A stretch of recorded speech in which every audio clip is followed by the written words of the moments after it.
Kenapa banyak orang baru sadar kayak pas dia udah dewasa ataupun pas dia merantau terbebani emosionalnya sama keluarganya. Pertama ya, kita mau definisikan dulu sama-sama tentang boundaries. So, boundaries itu bukan kita bikin tembok pembatas dan kita nggak mau lagi bertemu dengan seseorang. Tapi ingat, boundaries adalah loving someone from a distance. Ketika kita sudah ngeset boundaries nih, kita nggak mau gitu, kayak kita menjaga jarak sama orang tua kita atau sama keluarga kita. Tapi kenapa sih masih ada sekop perasaan bersalah gitu?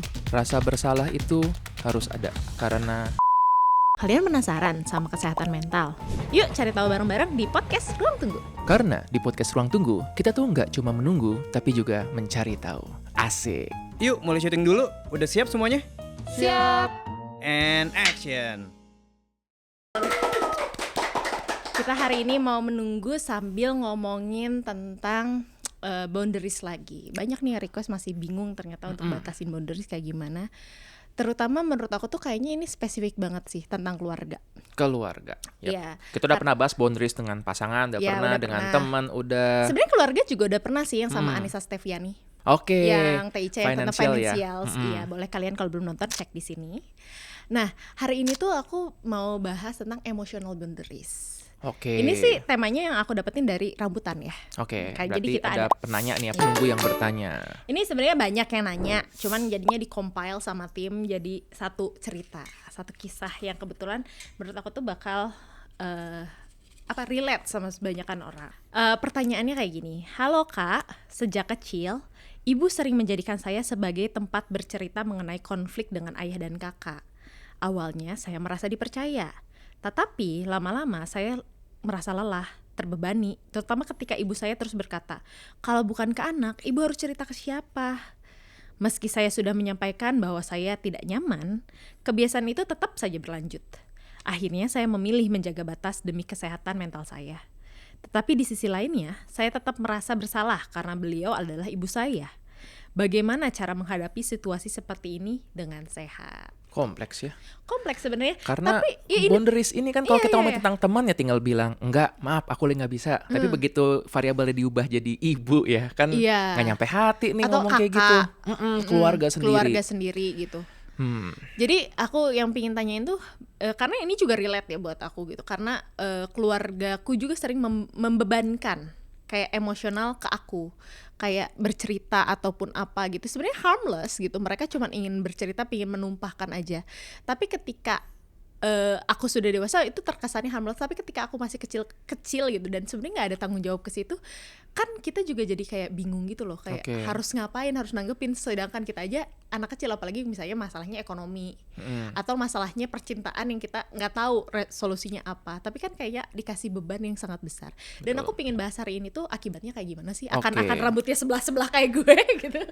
Kita bahas hari ini di Baik. podcast Ruang Tunggu. Kenapa banyak orang baru sadar kayak pas dia udah dewasa ataupun pas dia merantau, kalau dia tuh sebenarnya jadi beban emosional keluarganya. Oke. Bukan beban emosional, apa sih, menjadi kayak Terbebani. emosionalnya sama keluarganya. Oke, baik. Pertama ya, kita mau definisikan dulu sama-sama tentang boundaries. Kita pernah bahas itu di bukuku yang Topeng juga kan membahas mengenai boundaries juga. So, boundaries itu bukan kita bikin tembok pembatas dan kita nggak mau lagi bertemu dengan seseorang. Tapi ingat, boundaries adalah loving someone from a distance. Artinya, mencintai seseorang tapi dari jarak tertentu. Nah, di situasi tadi nih, penunggu yang bercerita, kita bisa ambil anggapannya begini. Kalau dia hidupnya tanpa boundaries, dia benar-benar pokoknya aku akan ngebantu orang tuaku sepenuh hati. Dia akan merasa senang, merasa bangga, tapi jadi merasa capek. Betul. Sebaliknya, kalau dia ngambil sisi ekstrim satunya lagi, pokoknya aku tidak mau lagi untuk ngobrol sama sekali dengan orang tuaku. Awalnya dia akan merasa lega, tapi belakangnya jadi merasa bersalah. Betul. Maka kalau kita ngambil either salah satu dari ekstrim ini, udah pasti bakal menderita. Jadi boundaries adalah kita ngambil tengah-tengahnya di posisi mana yang kita kira-kira merasa nyaman. Dan ini bisa geser nih, bisa maju mundur. Nah, perbedaannya begini, kenapa seiring waktu tiba-tiba jadi yang sebelumnya nggak masalah jadi masalah nih? Karena boundariesnya juga berubah. Sebagai seorang anak, hidup yang kita ketahui kan keluarga. Betul. Ya, cuma bayanginnya bahkan bukan anak yang SMA atau SMP, SD, bayangin. Kamu sebagai anak SD yang kamu tahu dunia adalah ayah, ibu, kakak, adik, ya om, tante, pokoknya semua di rumah. Betul. Jadi pada saat itu, kalau dia dalam spektrum yang boundaries tadi, dia sangat nempel dengan keluarganya. Maka pada saat itu mungkin ya nggak apa-apa kalau semua hidupku berpusat di keluarga ini, aku diatur-atur nggak apa-apa. Seiring dengan dia nambah usia, kan dunianya makin luas. Dia mulai bertemu dengan teman-teman sekolah, teman-teman mungkin hobi yang sama. Apalagi tadi yang teman ini kan mungkin ya dia baru menyadari ketika sudah merantau mungkin, Iya, ketika sudah pergi jauh. jauh dari rumah. Dia mulai ketemu dengan cerita dari banyak keluarga lain. Betul. Disitulah baru sadar, kok keluargaku begini sih? Ya, kok terutama spesifik mungkin kok ibuku seperti ini, Betul. kok ayahku seperti ini gitu. Apalagi misalnya dia melihat temannya interaksi dengan orang tuanya, loh kok beda? Kok lu nggak dicurhatin sama mama lu Betul. gitu? Bahkan ada beberapa kali aku dapat pasien yang dia cerita, dok aku bingung. Temanku tuh nelpon mamanya terus teleponnya tuh kayak happy banget gitu. Nanya, ma gimana kabarnya? Dan dia bingung, kok bisa seperti gini? Karena yang dia tahu selama ini adalah interaksi dengan orang tua itu ya nanti mungkin ada yang dikomentarin lah, dimintain sesuatu, diomelin terus-terusan. Jadi dia ngerasa tuh aduh males gitu. Nah, jadi artinya seiring dengan penambahan informasi ini wajar kalau world view-nya atau cara memandang dunia pun berubah. Makanya banyak orang yang baru menyadari setelah dia masuk ke usia lebih lanjut lagi. Begitu. Oke, kapan sih sebenarnya kalau misalnya orang tua curhat atau sekadar bonding gitu ya, kayak percakapan sekadar bonding, atau itu tuh udah melewati batas, kayak udah melewati kayak ini tuh udah jadi beban emosional Oke. untuk si anak.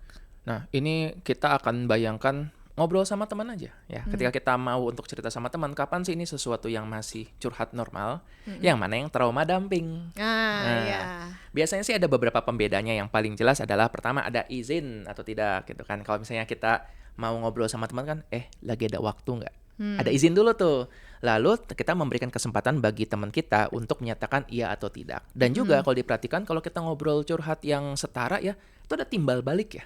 Pas aku ngobrol, kamu juga memberikan feedback dan bolak-balik terus-terusan. Dan yang paling penting adalah sesuai dengan kapasitas. Benar. Kalau misalnya aku bercerita tentang relationship dengan temanku yang juga sudah memiliki relationship, itu jadi setara.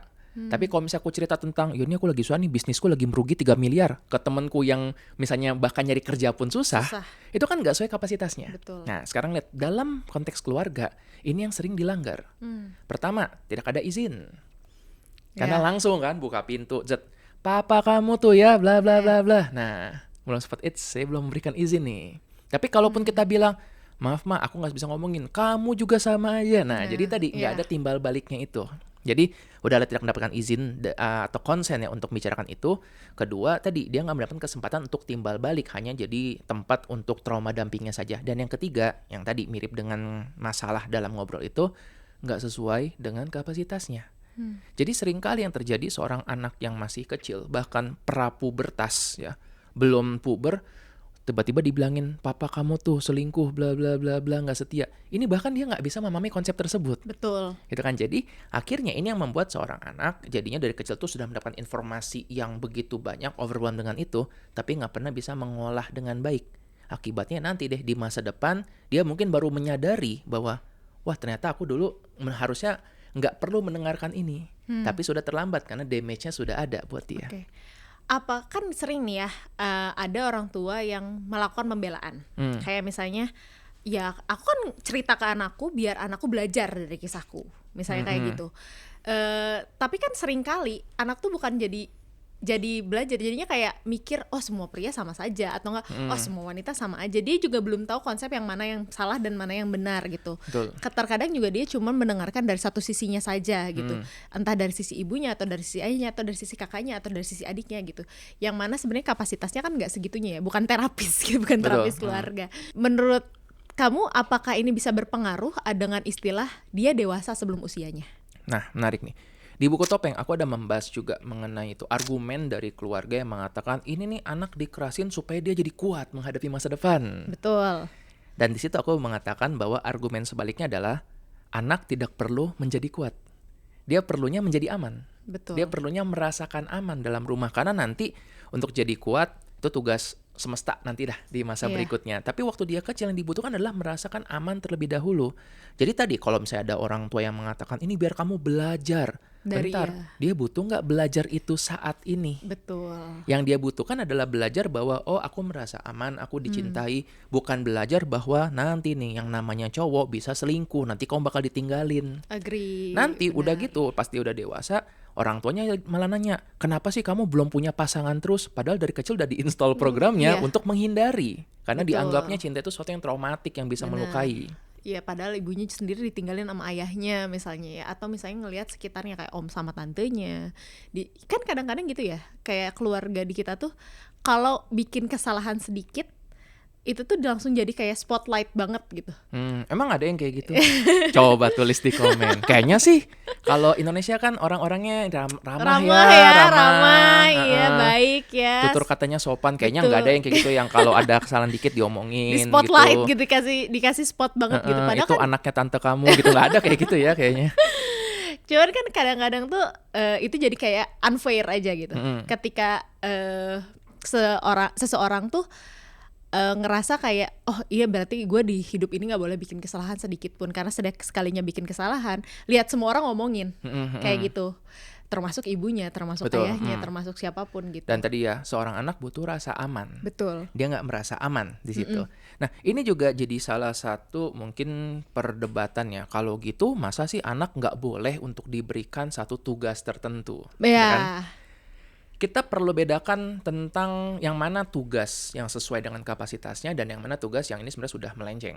Nah, yang tadi sebenarnya kita bahas ini ada istilahnya loh kalau secara psikologis. Kita nyebutnya emotional parentification.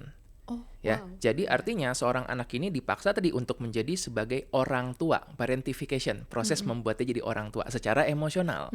Ya, bayangin seorang anak tiba-tiba disuruh untuk dengerin tentang masalah keuangan yang dimiliki keluarga, Betul. tentang mungkin ini ada tantenya yang ngutang dan nggak bayar, tentang ini suaminya seseorang yang kalau pulang marah-marah, itu semua nggak dibutuhkan untuk diproses seorang anak. Jadi tadi itu namanya emotional parentification. Nah, nggak semua parentification itu buruk. Bahkan ada yang namanya tuh instrumental parentification. Dan itu sebenarnya boleh. Contoh, seorang anak diminta untuk nih kamu jagain adikmu juga. Yuk kamu ikut bantu beres-beres di rumah. Kamu tanggung terlibat jawab. ya. Terlibat. Jadi itu kan mempersiapkan dia untuk menjadi dewasa. Tapi lagi-lagi sesuai dengan kapasitasnya. Oke. Kalau misalnya yang ini anak tengah, mungkin nih kamu nemenin adik kamu main.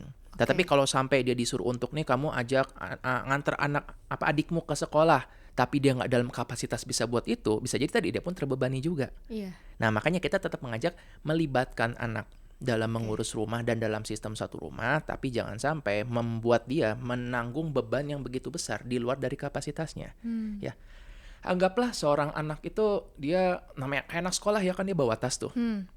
Itu aja udah banyak bebannya. Iya. Nah, sekarang tambahin lagi nih masalah finansial keluarga ditambahin di situ, masalah anaknya yang adiknya bandel ditaruh di situ, bapaknya marah-marah di situ, tantenya di situ, semua akhirnya dia menjadi menanggung beban yang terlalu berat. Betul. Dan anak itu kemungkinan nggak protes.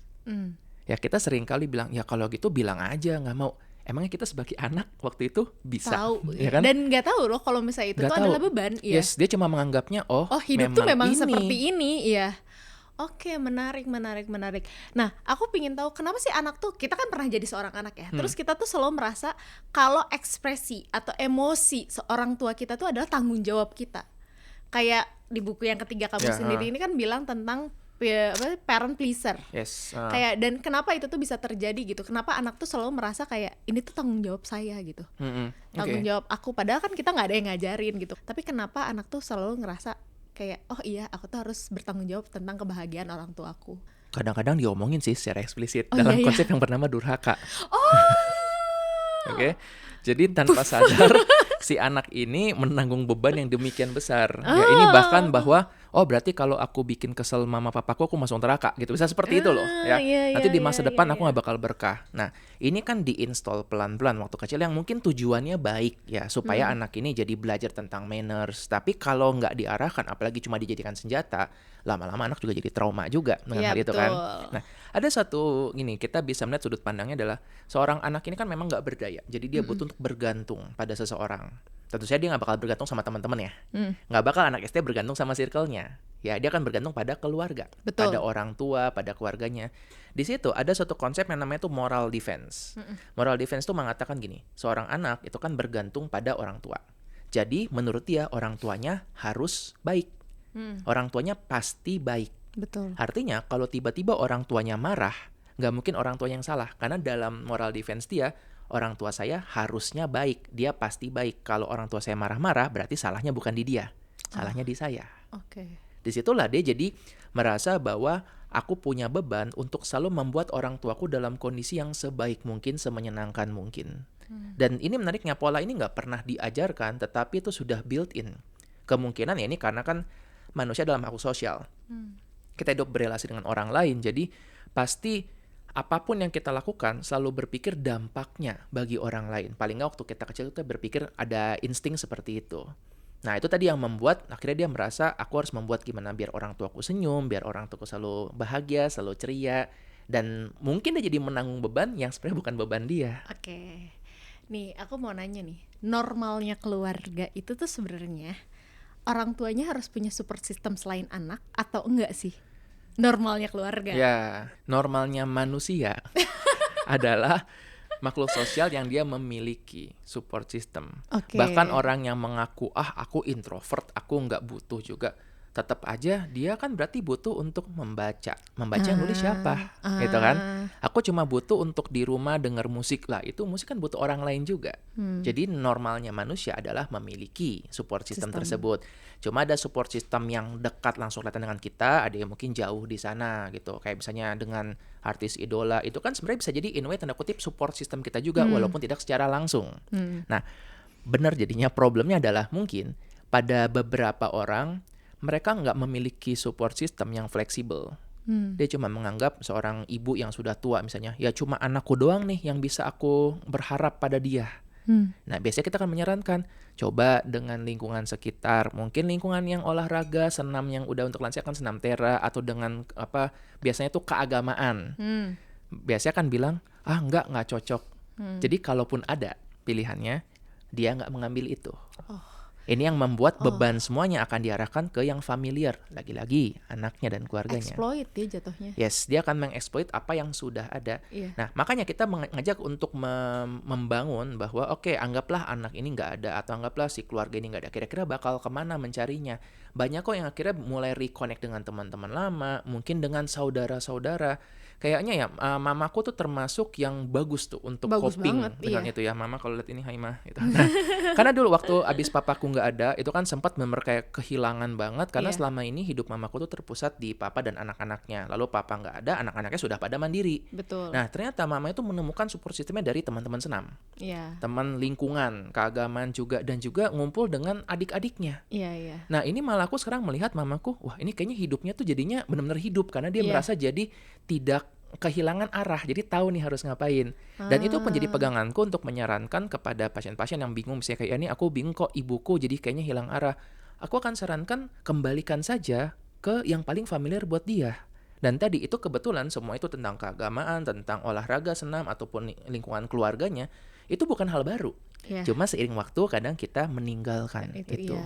Jadi emang kenalan lagi sama diri dia yang lama ya. Betul. Oke. Ini juga mungkin bisa jadi pelajaran ke kita semua. Kalau kita sudah tua nanti, kalau dan kita hilang arah, kita coba deh reconnect to ourselves, balik lagi ke situ ya. Betul. Sebelum Bahkan kayak ya kalau meneruskan. betul, bahkan dalam lansia itu ada namanya reminiscence therapy. Oh. Ya, ini makanya ada sebuah ide yang bagus kalau untuk lansia itu mereka ngumpul lalu nonton misalnya film lama yang pas zaman dia. Dengerin Dengan musik pas Iya, zaman dia iya, gitu. Iya. Eits, sebelum lanjut, aku mau kasih kabar dulu nih. Kabar apa tuh? Aku udah nulis buku ketiga loh. Oh, yang judulnya susah itu ya. Apa-apa? Seorang anak yang bersembunyi di balik topeng superhero. Betul banget. Nih bukunya. Dan yang spesial, sekarang juga ada merchandise resminya loh. Wah, keren banget. Jadi para penunggu sekarang bisa beli bukunya juga merch-nya. Bukunya sudah tersedia di toko buku Gramedia di seluruh Indonesia dan juga di e-commerce. Kalau merchandise-nya, kamu bisa dapetin di sini nih. Asik banget sih ini. Jadi abis nonton podcast Ruang Tunggu langsung cabut ke Gramedia untuk check out bukunya dan juga merch-nya. Ups. Betul, jangan sampai kehabisan ya. Sekarang, yuk kita lanjut ke episodenya. Nah, sekarang aku mau bahas tentang dampaknya ke si anak ketika dia menanggung beban emosional dari orang tuanya atau dari sekelilingnya. Bisa jadi dari siapapun yang orang dewasa sekelilingnya gitu.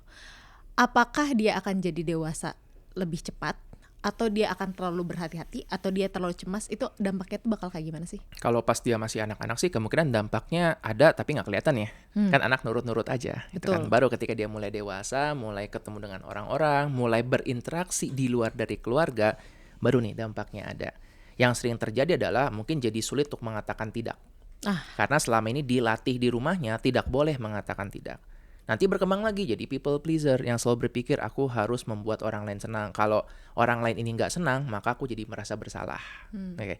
Lalu kalau udah menjalin relationship yang lebih romantis, bisa jadi dia akan berpikir dia sangat bertanggung jawab untuk perasaan pasangannya. Atau perasaan orang lain ya. Betul, dan bisa jadi nanti ketika pasangannya mungkin marah, lagi bad mood, bete, dia jadi ini personalization. Jadi dia kayak menganggap, wah ini kayaknya salahku nih. Karena selama ini di rumah dilatihkannya begitu. Betul. Nah ini akhirnya dilatihkan terus ya tanpa sadar nih. Lama-lama dia akan jadi hidup dengan penuh ketakutan. Seolah-olah ya dia tiap kali melangkah itu selalu ada suara orang tuanya yang akan mengkritisi dia, yang akan mengeluhkan dia. Dan akhirnya tadi dia menjadi nggak nyaman dengan hidupnya. Oh iya, aku mau nanya lagi soal ini. Aku tuh juga dulu sering banget ketika orang tua aku berantem nih, kayak gitu. Terus orang tua aku bakal ngomong kayak gini, dan di satu ruangan yang sama ya. Mereka bilang, kasih tahu tuh papa kamu, jangan gini. Aku diam, terus papaku dengar, ya kasih tahu mama kamu gini. Jadi seakan jadi perantara gitu loh. Anak tuh sering banget jadi perantara, apalagi kalau misalnya orang tuanya bercerai. Atau enggak misalnya orang tuanya. Bentar, lucu editor kita nunjuk-nunjuk di situ. Ini mungkin pas denger juga ya, banyak nih penunggu yang iya tuh, ini iya lagi. Ini umum banget umum loh. banget gitu. Apalagi kalau misalnya orang tuanya bercerai lewat chat gitu ya. Kasih tahu ke papa kamu, jangan suka gini. Lihat kita jadi kayak gini gara-gara papa kamu gitu. Terus nanti papahnya dikasih tahu nih, kata mama, papa gini gitu. Terus nanti papahnya bakal balas kayak, ya kasih tahu ke mama kamu gini. Itu kalau ketika pernikahan mereka kan nggak bisa diselamatkan gitu. Terus anak tuh seakan jadi ya udah hubungan aja gitu, hubungan penyambung lidah orang tuanya, dan dia jadinya mendengarkan pertengkaran yang harusnya tidak dia dengarkan gitu. Dan itu harus seperti apa dan kayak gimana sih biar itu tidak terjadi, dan gimana kayak biar bilang untuk itu tuh nggak nyaman buat si anak gitu. Oke. Nah, ini akan berbeda ya sesuai dengan umur si anak. Misalnya pada seorang yang anggaplah udah usianya 30-an dapat pesan kayak gitu, ya dia kan bodo amat, dia langsung tinggal, nih pa mama ngomong gini, ngomong lagi iya nih ma papa ngomong begini, udah gitu. Selesai, kan dia bisa bikin boundaries dengan itu. Tetapi semakin muda usianya, anak itu semakin literal. Jadi itu dia benar-benar memproses sesuatu secara konkret. Jadi kalau misalnya bilangin tuh sama papa kamu, dia akan menganggapnya ini adalah tugasku. Mamaku nggak bisa ngomong kalau nggak melalui aku. Lalu ketika dibalik diomongin lagi dan misalnya papanya marah dengan itu, yang dia rasakan papanya bukan marah kepada mamanya, tapi marah kepada dia. Pada dia. Jadi dia juga harus balik-balik lagi. Nah, karena kan proses berpikir seorang anak itu belum matang, dia benar-benar menyerap semuanya. Jadi tadi kemarahan, kebencian, ancaman, itu semua akan seolah ditujukan pada dirinya. Apalagi tadi ingat, seorang anak akan menganggap ada moral defense, orang tuanya tidak mungkin jahat. Orang tuanya pasti baik. Jadi kalau ada kemarahan pasti karena saya. Itulah yang membuat dia akan terus-terusan jadi merasa terbebani dengan itu. Dan gimana kalau anaknya udah usia yang SMA? Nah tergantung, kalau dia pas SMA mengalami seperti itu baru pertama kalinya, mungkin dia ada keinginan untuk bisa melawan, bisa protes, atau mungkin bisa ngobrol sama teman-temannya. Tapi kalau dia dari kecil sudah dibiasakan dengan seperti itu untuk semuanya menerima, ya akhirnya dia akan tetap jadi, walaupun badannya SMA, pola pikirnya masih seperti anak-anak yang tadi merasa harus terbebani gitu. Aku mau nanya sekarang soal boundariesnya ya. Ketika kita sudah ngeset boundaries nih, kita nggak mau gitu, kayak kita menjaga jarak sama orang tua kita atau sama keluarga kita. Tapi kenapa sih masih ada sekop perasaan bersalah gitu? Karena mereka tuh adalah keluarga kita. Kayak gitu. Apakah perasaan bersalah itu wajar? Atau perasaan bersalah itu sebenarnya nggak, kamu harus ngerasa bersalah gitu, orang itu bukan tanggung jawabkan kamu gitu. Dan perasaan bersalah itu kan nggak nyaman ya. Rasa bersalah itu harus ada karena kita pengen jadi orang baik. Oke. Menarik. Nah, aku sering nih menyampaikan kepada pasien-pasienku tentang ini. Misalnya dia mengatakan, aku bikin boundaries sama keluargaku, tapi aku merasa bersalah. Aku bilang, ya bagus, rasa bersalah artinya kamu adalah orang yang pengen jadi orang baik. Yang aku ajak bedakan adalah aku mengajak mengategorikan ada rasa bersalah guilt pakai huruf besar, Iya. rasa bersalah guilt pakai huruf kecil. Guilt in capital and guilt in Iya, lowercase. nah bedanya gimana? Aku biasa berikan contoh gini, anggaplah orang tuamu adalah orang tua yang sangat-sangat baik, mereka sabar, ngajarin dengan sangat-sangat oke banget. Suatu hari di masa depan mereka mengalami kesulitan, terus kamu bilang, aku mau bikin boundaries, karena aku sudah dewasa, mereka sudah bukan tanggung jawabku lagi. Pada saat itu, kalaupun dia merasa bersalah, rasa bersalah dalam kapital. Iya. Tapi kalau misalnya dari kecil dia sering menjadi korban kekerasan, dia sering disalah-salahin, di-neglect, pas dewasa dia memutuskan, aku mau bikin boundaries dengan keluargaku, tapi kok merasa bersalah ya? Nggak apa-apa. Tapi ini rasa bersalahnya, guilt-nya pakai huruf kecil. Daripada dihilangkan, dengan kita kategorikan. Nah, jadi dengan kita mengalami rasa bersalah tersebut, kita mencoba lagi mengingat rasa bersalah ini, suatu emosi ini pasti mau menyampaikan suatu. Mungkin tadi emosi ini muncul supaya, yuk tetap jangan jadi orang jahat. Benar. Kalaupun mau bikin boundaries, coba untuk bikin boundariesnya dengan anggun, dengan elegan, tanpa menyakiti, tanpa menunjuk. Karena kalau kamu melakukan itu, rasanya kan gak enak ya, tersakiti. Nah, jadi itu jadi semacam kayak moral kompasnya kita. Jadi dengarkan rasa bersalahmu. Jadi rasa bersalah itu jangan ditekan atau dihilangkan, tapi dengerin ya. Dan Ya. kategorikan sebagai rasa bersalah yang besar atau rasa bersalah yang kecil. Betul, karena kalau nggak ada rasa bersalah nanti jadinya kayak yang di atas-atas tuh. Kalau misalnya anak yang terbiasa menjadi pendengar, seringkali tuh justru jadi kesulitan gitu loh untuk kayak ngungkapin apa yang dia rasakan. Bener banget Kayak ya. itu kenapa sih bisa terjadi kayak gitu? Yes. Ketika seseorang sering mendapatkan tadi trauma dumping itu ya, dia dikeluhkan segala macam padahal bukan salahnya dia tahu bahwa, duh dengerin gini nggak enak ya. Pas tumbuh besar dan dia pengen ngomong, itu yang ada dalam pikiran dia. Ya, jadi expressionless Yes, dia. dia akan berpikir kalau aku cerita ke orang ini, nanti dia terbebani, nanti dia jadi nggak enak. Jadi akhirnya dia memendam itu semua. Ini yang membuat seseorang itu jadinya dia mendapatkan trauma yang begitu banyak, trauma dumping, bahkan bukan trauma milik dia tuh, dikasih dari orang lain, dan dia tahu Heirloom pain, ya ada warisan gitu kan ya. warisan. Dia tahu bahwa berada di sisi yang mendengarkan itu nggak enak, Nggak enak, jadi dia pun berpikir aku tidak akan mau memberikan ini kepada orang lain. Nah disitulah kita biasa mengajak untuk nggak apa-apa kok kamu ngobrol dengan orang yang kamu percaya, boleh mau ketemu psikiater, psikolog, mau ketemu dengan teman yang dipercaya pun nggak apa-apa. Mereka akan oke untuk mendengarkan kamu asal boundariesnya tetap ada. Betul. Ya kalau kamu cerita dikit-dikit nggak apa-apa, tapi kalaupun kamu bisa bilang aku mau ngeluhin tentang orang tuaku selama 8 jam nonstop, ya itu pasti kan membebani gitu kan. Jadi kerja dong gue. jadi full timer kan gitu. Nah, jadi dengan demikian kita akan menyadari juga kita tetap bercerita kepada orang, tapi tadi pastikan yang kita bilang di awal ada izin dulu. Kalau aku ngomong tentang ini, kira-kira kamu lagi emotionally available nggak? Habis itu berikan timbal balik, jadi pas begini berikan waktu dulu untuk dia memberikan respon gitu. Dan yang penting adalah ketiga sesuai dengan kapasitasnya. Oke, aku mau nanya ini pertanyaan mungkin yang agak sedikit unik, tapi benar nggak sih kalau misalnya orang, kan tadi kita contohnya orang tua berantem, orang tua marah gitu ya, kayak gitu. Tapi ada juga jenis-jenis orang tua yang ketika curhat ke anaknya itu malah kayak sebenarnya kayak nggak membebani, tapi bebannya tuh besar banget karena kesannya orang tuanya baik banget. Seperti gimana tuh? Kayak misalnya contoh kayak tadi nih, para yang penunggu kita nanya, emang kalau mama tuh kalau nggak cerita kamu cerita ke siapa lagi gitu Ya kan. baik. Kayak itu sebenarnya bebannya ngomongnya lembut banget tapi bebannya besar banget gitu. Oke. Dan kayak victim mentality gitu loh. Mhm. Jadi kayak aduh mama tuh pusing banget udah dapat ini dari sini gitu. Tante kamu kayak gini, kakak kamu kayak gini, nah, terus kayak gini. Terus dia ngomongnya nggak marah-marah, dia ngomongnya emang purely cerita aja Betul. gitu. Dan ketika dia kayak memberikan beban itu ke anaknya dan anaknya merasa kayak oh mamaku kasihan ya menderita gitu. Yes. Itu bukannya beban emosionalnya lebih besar atau lebih ringan dari yang marah-marah tadi? Oke. Makanya kita kembali konsep emotional parentification adalah seorang anak yang dipaksa menjadi orang tua. Di kondisi yang biasanya kan orang tua yang harusnya ngomong anak. Orang tua yang ke anak, nggak apa-apa, it's okay, ya nanti kamu udah bagus kok, nggak apa-apa, mama ada di sini buat kamu. Ini jadi kebalik. Ya. Anaknya yang harus jadi orang tua dan kayak ngomongin ke orang tuanya, nggak apa-apa ma, aku nggak bakal pergi kok, nggak apa-apa, papa nanti aku bakal bantu papa secara financial.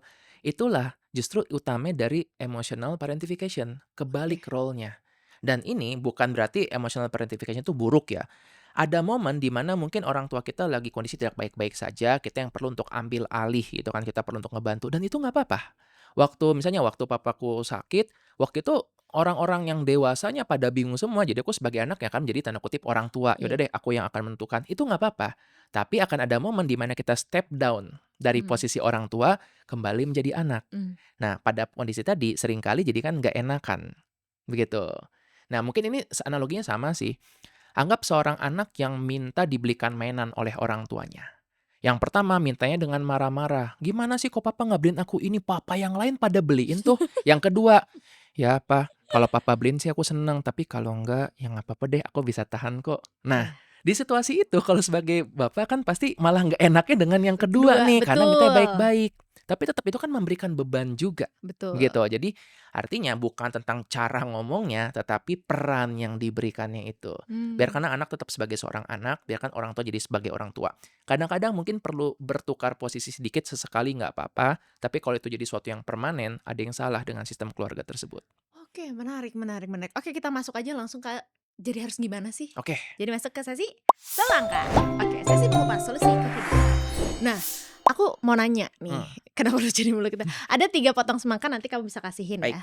Satu, pertama untuk orang tua atau yang sedang menjadi orang tua, kapan apa sih mereka boleh cerita dan apa aja yang boleh mereka ceritain ke anak? oke. Itu satu. Mm-mm. Potongan semangka yang kedua menurut aku tuh adalah gimana cara bangun boundaries yang sehat. Boundaries tuh di beberapa video kita tuh kan kayak bilang nanti itu adalah micro boundaries Micro-boundaries. kayak gitu.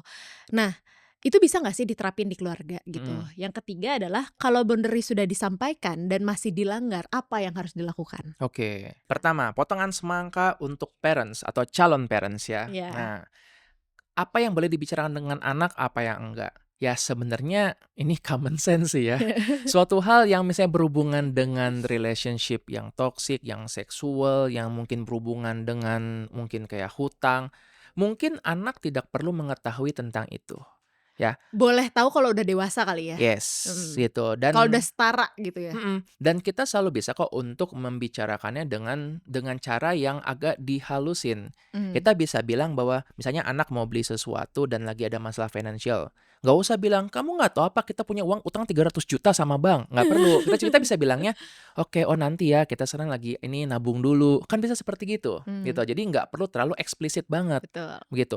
Termasuk kalau misalnya pun perpisahan misalnya, nggak semua loh anak perlu untuk mengetahui bahwa ini berpisah gara-gara mamamu suka mukul, gara-gara papamu selingkuh. Nggak usah kayak gitu. Cukup bilang tentang, oh mama papa udah nggak cocok lagi, dulu Iya. cocok. Kan kita juga, kamu sama teman kadang-kadang ada nggak cocok juga, kayak gitu. Baru nanti seiring waktu kita akan beritahu sesuai dengan kapasitasnya, Oke. gitu kan. Nah, lalu kalau gitu, ini juga yang penting juga ya, jangan cuma cerita ke anak doang. Kita sebagai manusia kan kita butuh orang yang setara. Betul. Maka yang setara itu adalah yang sesama umurnya dengan kita, yang mungkin memiliki masalah yang sama, yang ada di lingkungan kita. Lebih baik ceritalah ke situ. Aku juga ada saran mungkin untuk calon parents atau parents yang sekarang lagi ngalamin.